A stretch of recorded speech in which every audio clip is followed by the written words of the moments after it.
Hi, Rashad. Hi, I mean, I want to introduce you to our audience. Me and Rashad were quite old friends. We studied together international relations and international law many years ago. Today, Rashad is a scholar. You have been researcher, scholar. Since I remember you, you study politics. You study international politics. So today, I want to talk with you about where we are now as humanity. Are we in the middle of the Third World War? Is it Third World War or it's something else? What do you think? Tell me, please. I think there is a lot of interesting and different opinions about this. Some people say we are at the Third World War. Some people say we are very close. We're at the brink of Third World War. Some say that actually the Third World War started long time ago during the Cold War, which was another, war, which is kind of neglected, and we don't really consider it as a war. But it has it had all the elements of confrontation between major powers, which is something that we talk when we talk about the Third World War. Yeah? I mean, you have the major big world powers, the biggest countries, the most powerful countries confronting each other, struggling with each other over power, over spheres of influence, over economy, over everything, using different tools. So this, in a way, I think the world war never really stopped in that sense. Yeah. There were some moments when there was some sort of perception or illusion that it stopped, like at the end of the Cold War. There was some breaking point when we started to think that, something has ended or something is beginning. But I think these were like short periods of time, and the the spirit of confrontation or the spirit of competition among great powers, great world leaders, it has never really stopped. It has never really um, suspended in a way. So from time to time, it will come back, as we can see it now, um, albeit in different shapes and forms. It doesn't have to be necessarily the real face-to-face confrontation, which is not excluded again It is possible, right yeah. now. It is still possible. We can see from the statements by French president that, French troops, they can be on ground in Ukraine, etc., etc. It's in a way, it's somehow going towards a hotter confrontation. We hope it's not ending up in that with that result, but it's there. It's almost there. It's almost there. The only difference, perhaps, right now from the previous world confrontations is, well, not only difference, but I mean, one important thing is that uh, there is a nuclear element right now. There is a nuclear power which is possessed by 9 countries around the world. The second element of this confrontation is that the world has moved from um, from a bipolar setting during the Cold War towards some sort of unipolar setting after Cold War, where United States was dominating and hegemonic power towards multipolarity right now. And this is particularly visible in the rise of China in the East. So these several elements, couple of elements that actually define the new setting, which is, again, much more complicated. We'll talk about the nuclear stuff later. Yeah. But even like looking from the European perspective, many things have changed. Many things have changed in Germany with rearmament, with increasing the military budget, supporting Ukrainian front, etc., etc. Rashad, I have this feeling that maybe this since the Second World War, I don't know, about 80, how many years, decades, there were decades of new political elite arising, especially in Europe, which, they lived in a different world, and now they're facing totally new reality, and they're just not ready for it. And they are often denying it and making moves that are actually dangerous, for themselves. We have to look in the face of the truth. Russia is changing its entire economy and making it militarized economy. So it's a huge war machine, in the process of preparing itself, obviously for something much bigger. And if you switch on, if you start bringing such a machine into movement, it's obviously not gonna stop, in Ukraine.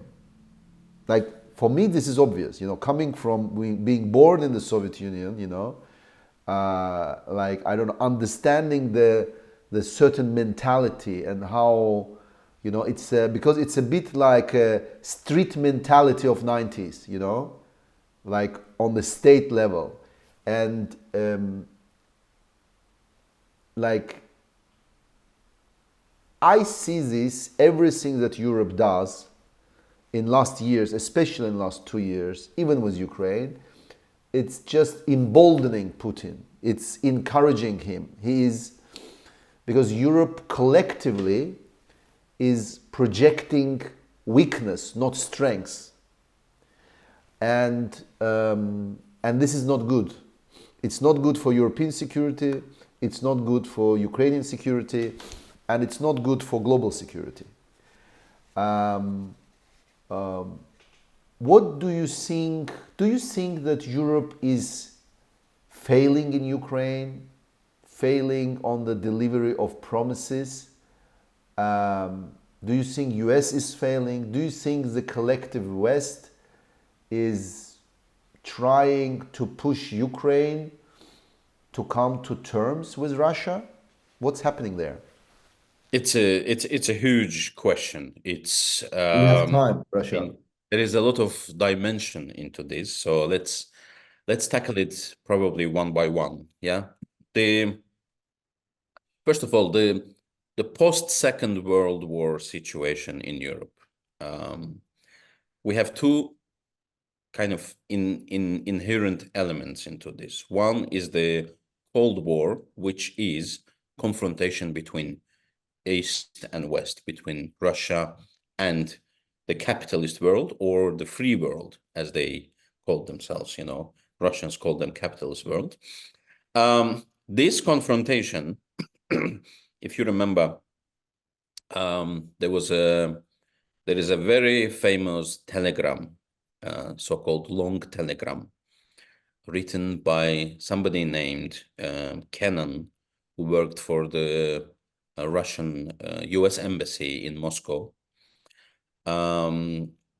This telegram was written to the State Department in 1946, And it outlines basically the whole philosophy of US policies towards Soviet Union, which is about deterrent. Yeah. So the whole idea of Cold War was about United States setting mechanisms, security mechanisms, political mechanisms to stop Soviet Union from expanding, not only in Europe, but also in the Middle East, in the Far Asia, in all other parts of the world, in the North. So US has set this policy of deterrence, of containment, it was called. Yeah, the idea was to limit the possibilities for Soviet Union to expand beyond what it already had. Yeah, one of the mechanisms for this was NATO. And NATO is an important start. Yeah, 1949, the North Atlantic Alliance comes together. United States, Canada, and all Western European countries. They come together to build this collective security. But one thing about NATO has been, and it still continues the discussion, is that it is mostly about United States providing security. Yeah, it was an umbrella for European countries for the security, mostly provided by United States in terms of military power and finances. Yeah. So based on those arrangements, United States has troops all over Europe, as well as tactical nuclear weapons. Yeah, this nuclear sharing agreements within NATO with several European countries. It's Belgium, Italy, Netherlands, Turkey, importantly. So NATO provided an important security umbrella for Europe, but at the same time, it also, in a way, discouraged European countries from building their own strong military and defense institutions. This is one thing. The second was the philosophy of post-Cold War, post-Second World War, sorry, where the European Union emerges as an institution, as an area based on peace, on the philosophy of peace. So it was some sort of post-war institution which set its aims as building a bigger peace for the European continent. So this is the second, in a way, demotivator for building strong defense and security institutions, in a way, in some way. You know, of course, there are big European powers. We have UK, we have France, we have Turkey, which is the biggest military power after US in NATO. Of course, we have these classical strong powers, but countries like Germany, for instance, were left without any substantial or credible military and defense institutions. So, and then we have Eastern European countries joining after the Cold War, after the collapse of Soviet Union, with their own agenda. But again, the capacity of those countries, military and defense capacities, are quite low. So yes, this competition between Europe and Russia, of course, it was not even, it was uneven. The Russia holding large defense arsenals of the Soviet Union, inheriting it from the Soviet Union, including nuclear potential, and European countries basically being dependent in many ways on United States. What is changing now?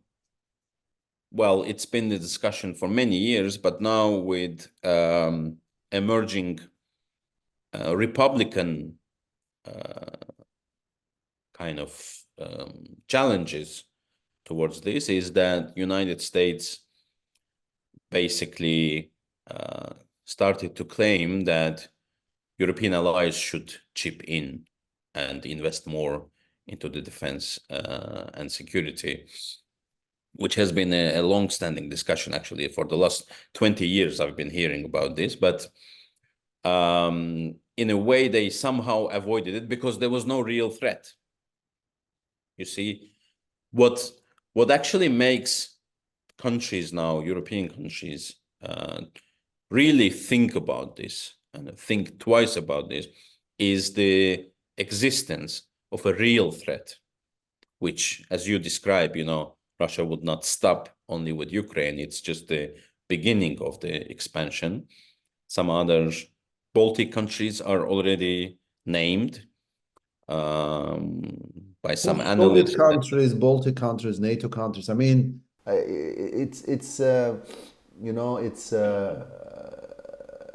really amusing to me sometimes to listen to some European politicians, because I remember many years ago I was in touch, I won't call names, but with very prominent founders of leading Russian liberal media outlets. And when I was telling them, we were like discussing, how you need to plan your media kind of design, inside or outside of Russia. So I was giving my advice, and I was saying, look, Russia is going towards, more authoritarianism, totalitarianism. And they told me, no, it's not going to happen in Russia. I said, why? They said, because Russia is Christian and Slavic country. Like, this is, I was laughing back then a lot, and they didn't understand me. They were basically saying that because it's Christian and Slavic, it's not going to attack other countries. Yeah, no. Because it's Christian and Slavic, it's not gonna become totalitarian. Like it's they. For me, it's nothing like it's. Again, if you see like a country, like huge country like Russia, rearming itself, like basically also using Ukraine as a, it's not just about occupation of Ukraine, it's also about upgrading its military capabilities. A Russian army from being incapable in the process is becoming more and more capable, and this war machine again, will be directed at its neighbors, including at NATO countries. But this is not seen, this is not, still there is an opinion in Europe among political elites and in society that this is some faraway war. And this will end there, or should end there, or should, it's like wishful thinking, but not, realistic approach to politics. In my view. I think this is, in a way, conventional for European politics, as we observe it on different stages of European history. And the most obvious one is the Second World War, or the events preceding to the Second World War, with the whole policy of appeasement of I the brought you aggressor. peace, said who? Yes. Chamberlain. Yes. When he talked, He was happy. he came from Germany. Hitler promised him that if you Exactly. give us Sudetenland, we will have no territorial demands to Europe. Exactly. In 1938. Exactly. It was he was very excited about this, and he brought peace, like when he arrived to London, with his piece of paper, he said, I brought you peace, Chamberlain. And we know what happened to peace, particularly when Germans started to bomb London, um, Yes, maybe this is some sort of, psychological whatever, is that people, they kind of, they don't want to lose their optimism, politicians. Denial. Denial is another word for this, definitely. But at the same time, I also think, I mean, there is still a lot of connection between elites, and this has historically been like this between Russian elites and European elites. At some point, it was a dynastic connections, like marriages, etc. They belong to the same families. Germans, Austrians, Russians, and other dynasties in Europe. So perhaps there is Didn't something. stop them from killing each other anyway. Absolutely, yes, yes. You see, the whole idea of war, it it will always be, it has always been, that there will be war as a continuation of maximization of power. If you have power, particularly in international relations, but not only, you always have an urge and drive to maximize it.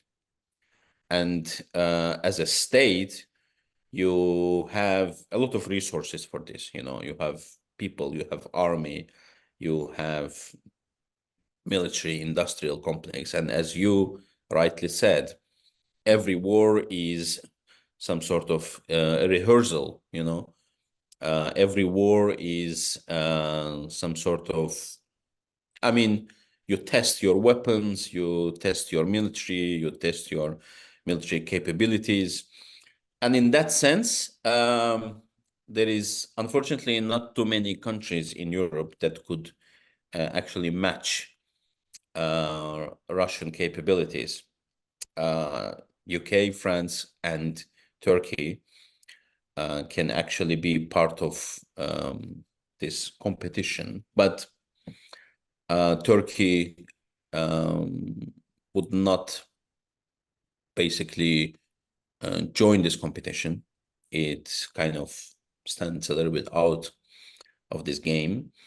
So it's all about UK and France right now. And with growing anxiety about US not providing the promised support to Ukraine, it seems that European powers, they will have to burden the responsibility.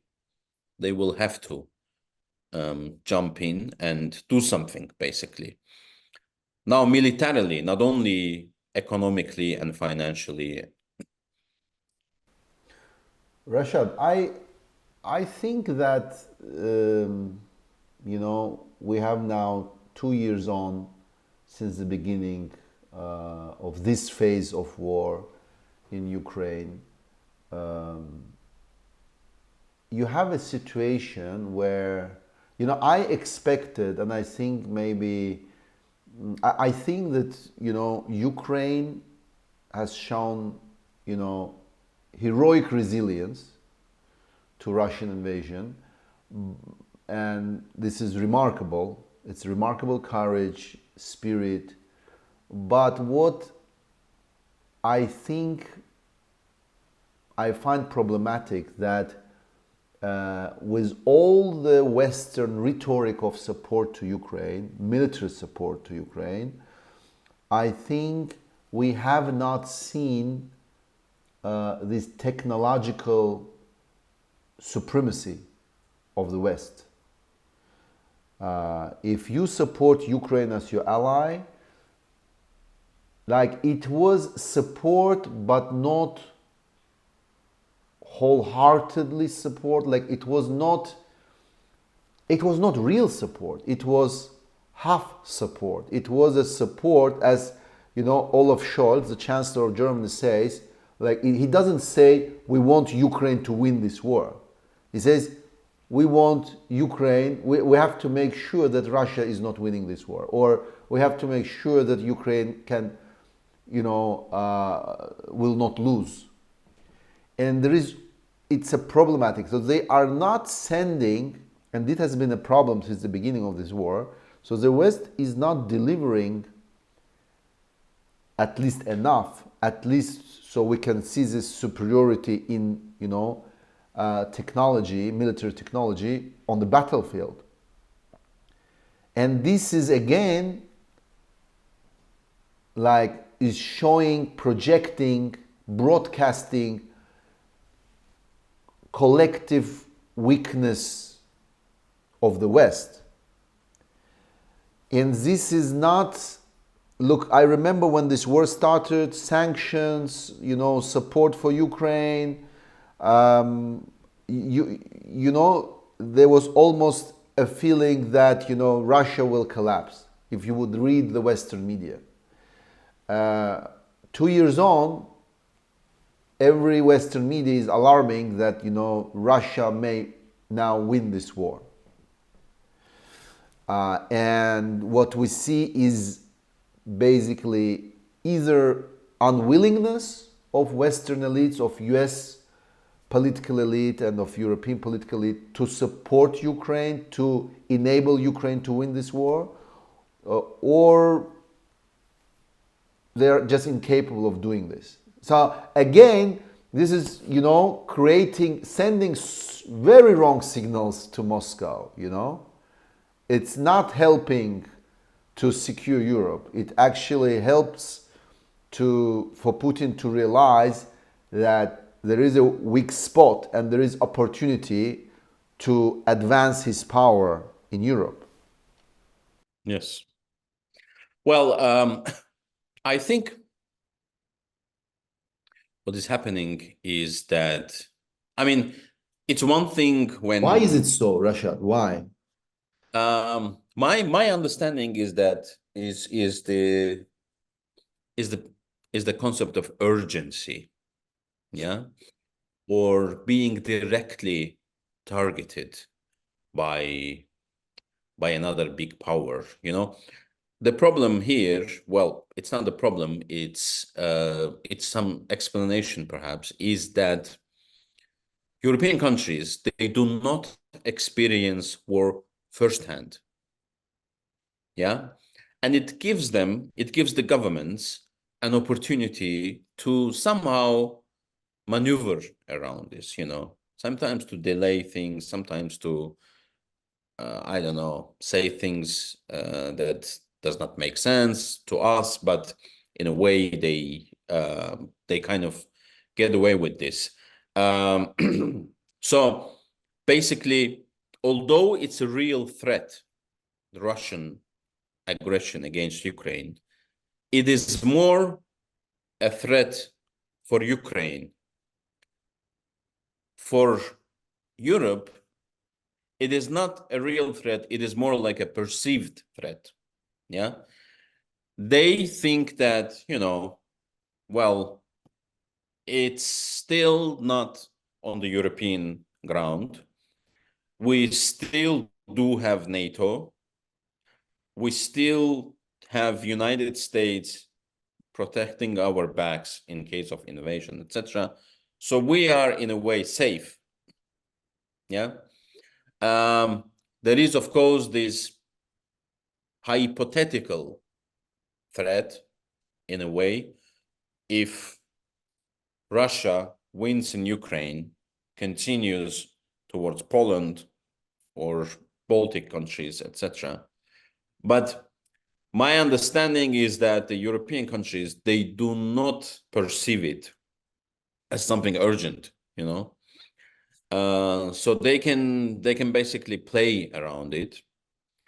And one actually saddening thing here is that it is Ukrainians, young boys and girls in the military and also civilians, who are shouldering the entire responsibility of this war right now.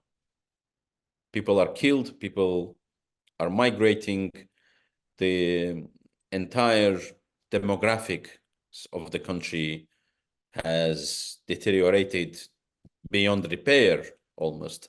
you know, and what happens around it in West, in the United States, that it becomes some sort of a political discussion, you know. Do we support Ukraine or we do not support Ukraine? What kind of weapons can we send? Or as you say, you know, it's the aim is not for Ukraine to win, because some of the German ammunition that is requested, that is demanded by Ukrainians, they have a capability to strike Russian territory, to fly into Russian territory. And this is one of the reasons why the German government doesn't want to allow it, because they don't want this direct confrontation. But even like countries, United States, for instance, they're very clear that there will be no military presence. I mean, they provide weaponry, they provide weapons, but they are all clear that there will be no, except France, which does not exclude it. And UK has basically allegedly some people on the ground already. But most of others, they do not consider sending human power, military power to Ukraine. There is also, you know, when these countries, I've heard this argument that, let's say, if Germany sends certain military equipment, they need to send also military personnel to teach, to train Ukrainians. So then you That's have also part of the reason. yeah, you have then military personnel which will be target of Russians. So you start, you know, having dead bodies, and in some way also boots on the ground, you know. I want to ask you about Turkey's role in all of it. So on the one hand, you know, I talked to my couple of Ukrainian friends, and they told me that the Turkish support was, you know, Bayraktar at the beginning of the war. So maybe for 4 months it helped to really stop Russians. So Bayraktar played a very important role, very crucial role in this war. But after 4 months, Russians have figured out how to detect and destroy Bayraktars. The Turkey didn't, from the very beginning, said that it's not going to stop its relations with Russia, and will, you know, and now we know that a lot of businesses that Russia is doing with the rest of the world, they are doing via Turkey. And the Turkey has capitalized on it. On the other hand, Turkey also played a role not allowing, you know, Russian ships to come, you know, to Black Sea. So they stopped that, which would be a huge, you know, military problem for Ukraine, for the south of Ukraine. And right now, it seems like there is a trade between Turkey and Russia. Like now, Russia depends more on Turkey in certain way, and Turkey wants something more from Russia. What do you think is Turkey's role? Is Turkey? I mean, because Turkey is,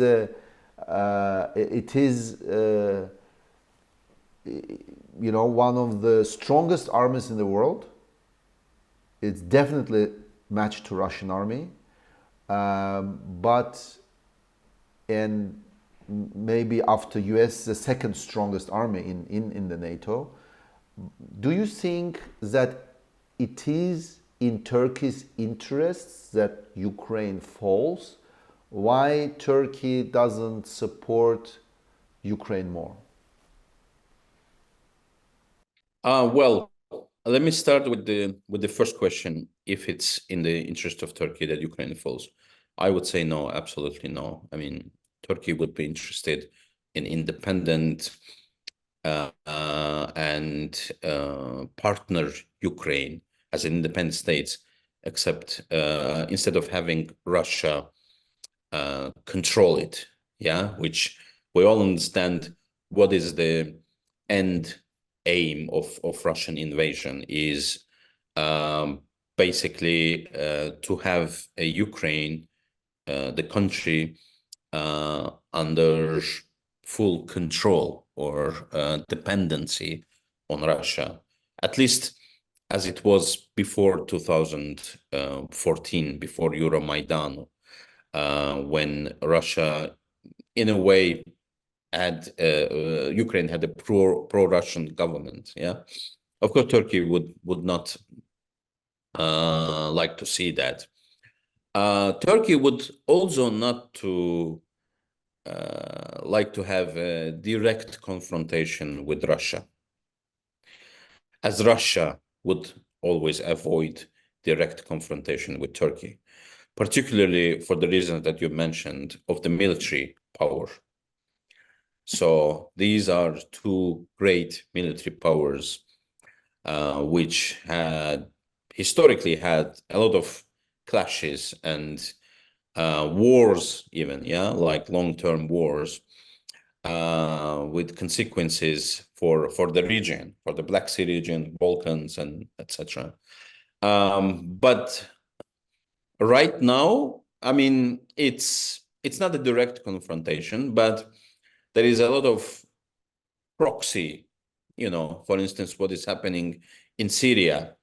If you remember, there was a serious incidents between Russian and Turkish military in Syria, and there were some like grievances, disappointments between two countries, which again, if you notice, it did not lead to a full-scale confrontation between these countries, because they basically understand each other's relative power and do not want to mess with this. It's like they basically know what is at stake, including, again, Turkey having a tactical nuclear weapons on its territory, which is shared by NATO, and also being the part of NATO, which again would involve US troops.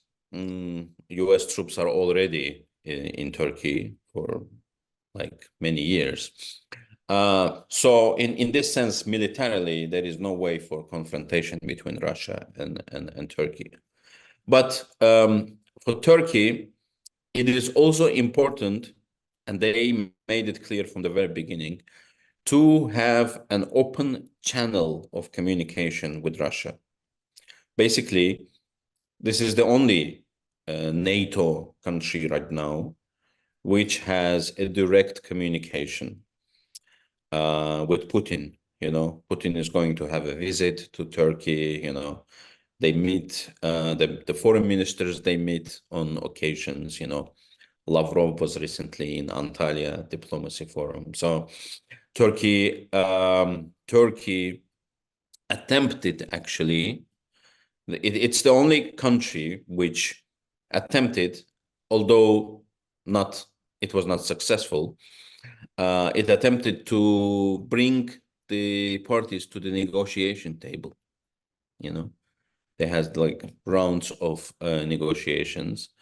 The mere fact that they could actually do this is an indication of the power that Turkey has with both sides of this conflict. So to me, it seems that Turkey wants to preserve this negotiating power, but at the same time, as we said, at the beginning of the war, they supported with Bayraktars, which was crucial, which was like in some way was a game changer in the game.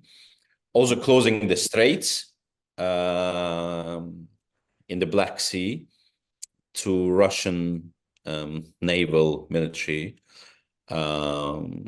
It was a bold move at the time as well. So they kind of want to sit comfortably with both countries, but at the same time, not to allow Russia to win in this game.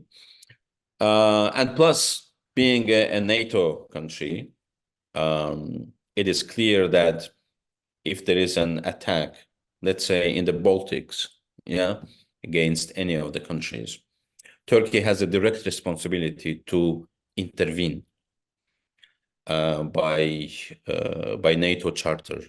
All NATO countries, they are obliged to intervene in this.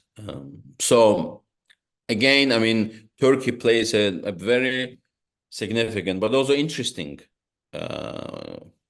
play, role in this game, being both a regional power, a former empire, being having an open channel with Russia, but being at the same time a NATO member, and having a commitment and obligation to step in if it's required by Article 5. Rashad, what do you think about China's role in Russia-Ukraine war? So China is supporting Russia, we can say.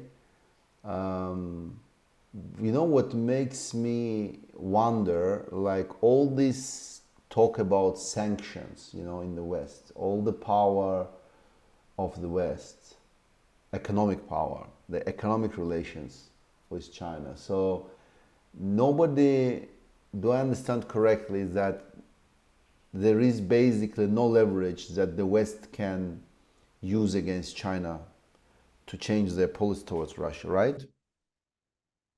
It's actually maybe vice versa. Well, they try. There are some instruments, but again, it seems that you see, you have China. China is in a very comfortable situation geographically. It has built some sort of its own geography with an exceptional economic miracle recently, with a lot of economic and trade connections all over the world. This interdependency, including with United States, economic interdependency. It's basically not so easy to break it.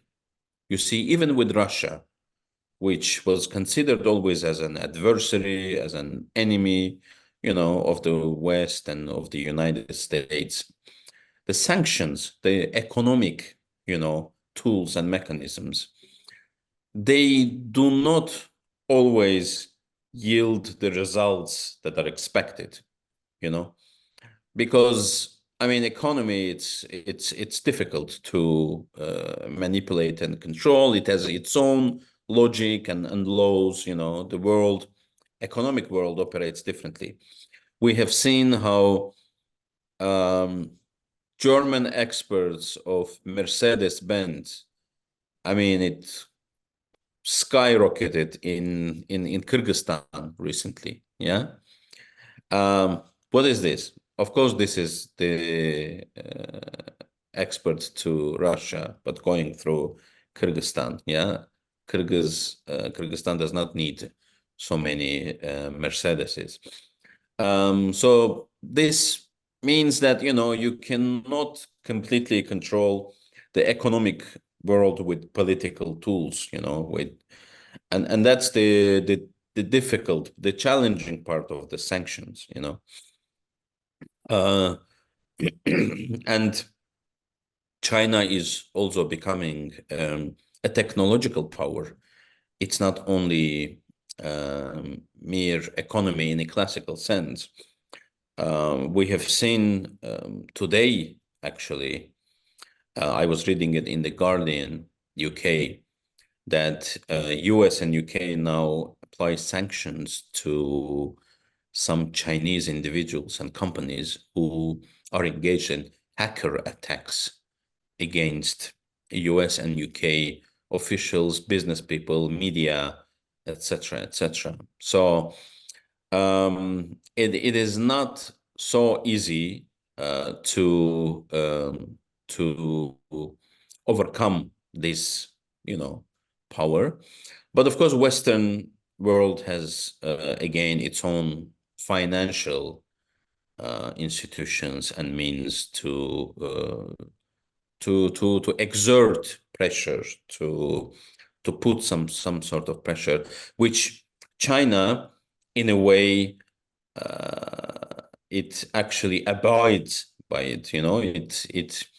It does not necessarily show open support to the, for instance, military invasion in Ukraine. It says Russia is our, partner country, ally, etc. But in terms of Ukrainian invasion, China's actually rhetoric is about peace. It's about the attempts to negotiation.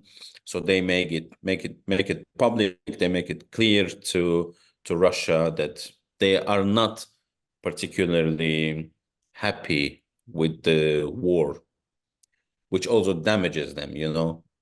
We need to understand, because China is still building its economic might, its power, because right now they are not interested in this kind of conflict, which basically draws the line between East and West, and makes China look basically bad, in this whole equation.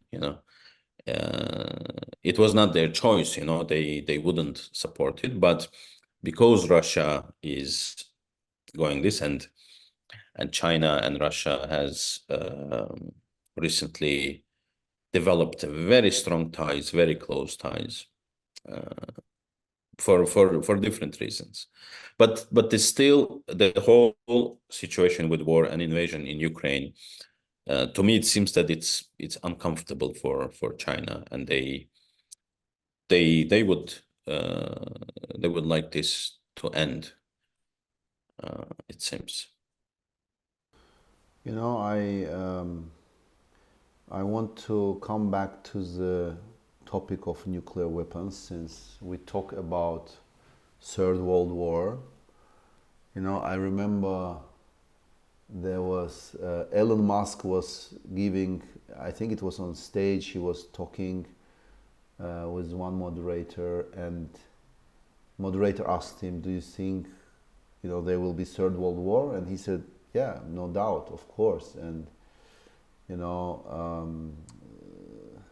the humanity didn't lived without like World War for about 80 years, but it doesn't, for the entire history of humanity, is just a second. It's there is a pattern. Humans like to wage wars, and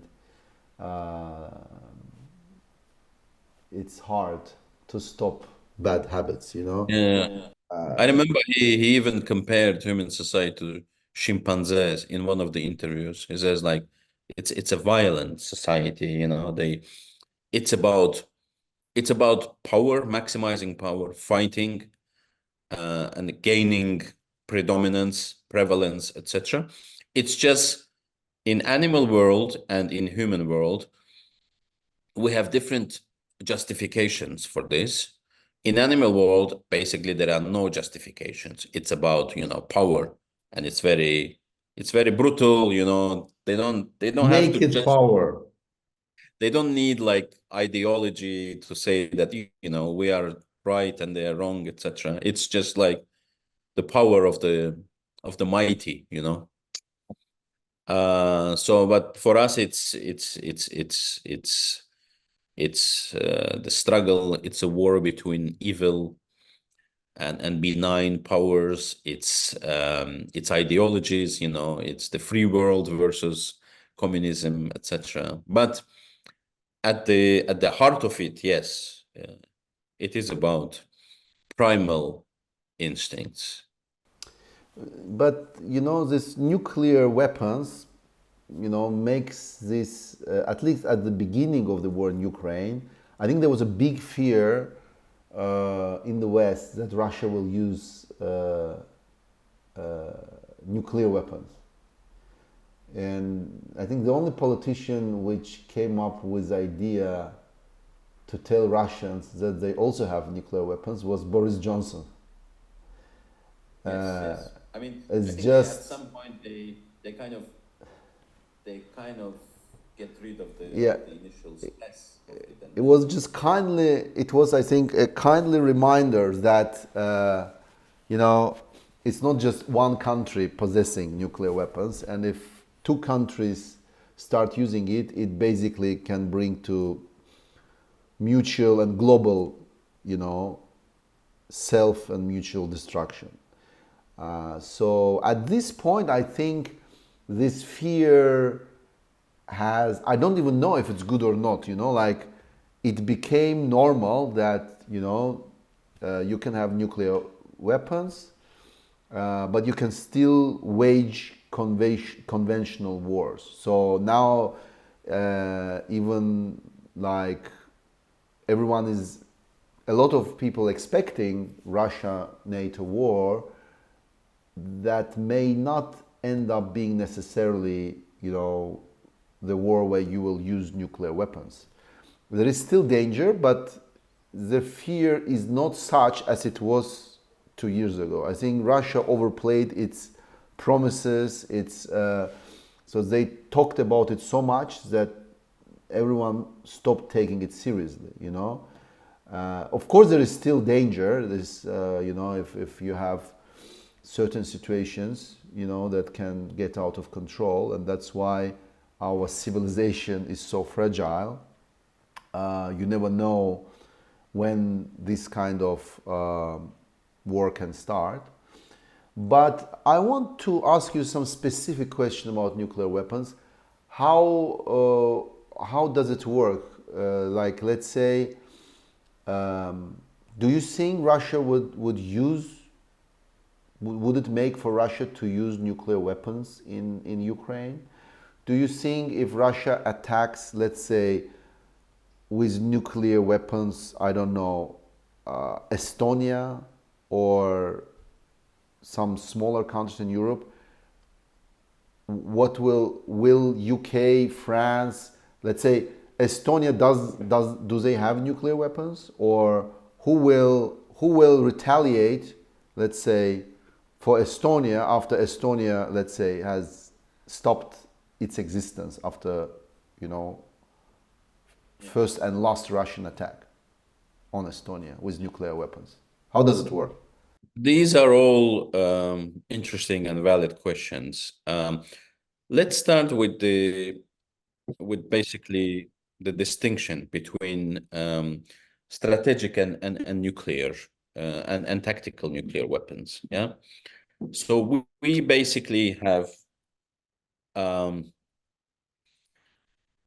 countries around the world which possess nuclear weapons. Yeah. 5 of them are these well-known super powers countries that are also members of the UN Security Council. Yeah, United States, UK, France, China, and Russia. These countries, they also possess a large arsenal of warheads, nuclear warheads, and also the tools to deliver it. Yeah. And here is what is important. So we have ICBMs, intercontinental ballistic missiles, yeah, which can shoot a nuclear warhead the long distance, basically Russia, United States, Russia. Yeah. For this, you need strategic nuclear weapons, which involves ICBMs, and they can be launched from different vehicles like submarines, you know, air, you know, jets, bombardments, and Russia, United States, France, UK, and China, they all have this capability. So if there is strategic, if there is a strategic challenge, between these countries, they can actually annihilate each other, like mutually destroy each other with lots of weaponry and nuclear warheads. Then there are 4 other countries that do have also significant nuclear capacity. And this is India, Pakistan, North Korea, and Israel. These countries, they kind of provide their own security with these nuclear weapons. They have never, attacked any other country with nuclear weapons. So basically, the only nuclear attack in human history, basically in 20th century, was an attack, United States attack in Japan, Hiroshima and Nagasaki. Yeah, with Japan, of course, not having nuclear weapons to retaliate back. Then we come to tactical use of nuclear weapons, and this is what you actually questioned. Ukraine, Estonia, other countries in Europe, whether Russia can use tactical or short-range nuclear weapons to attack one of those countries. Of course, when it comes to NATO, yes, I mean, there can be some sort of mechanism of retaliating, which again is not clear. In terms of nuclear, there is Article 5 of NATO treaty, which basically provides for support to the country which is attacked, but it does not clarify or specify, what kind of attack it should be. When it comes to Ukraine, yes, theoretically, use of tactical nuclear weapon is possible on the Ukrainian territory. But what is the cost of it for Russia? Like, until now, with all atrocities committed, with all war crimes committed in Russia, by Russia, Ukraine, it already has a very large baggage of crimes committed. Yeah. So I mean, there should be some sort of face-saving scenario when you use nuclear weapons. I don't think it's like there is way back for this. Yeah,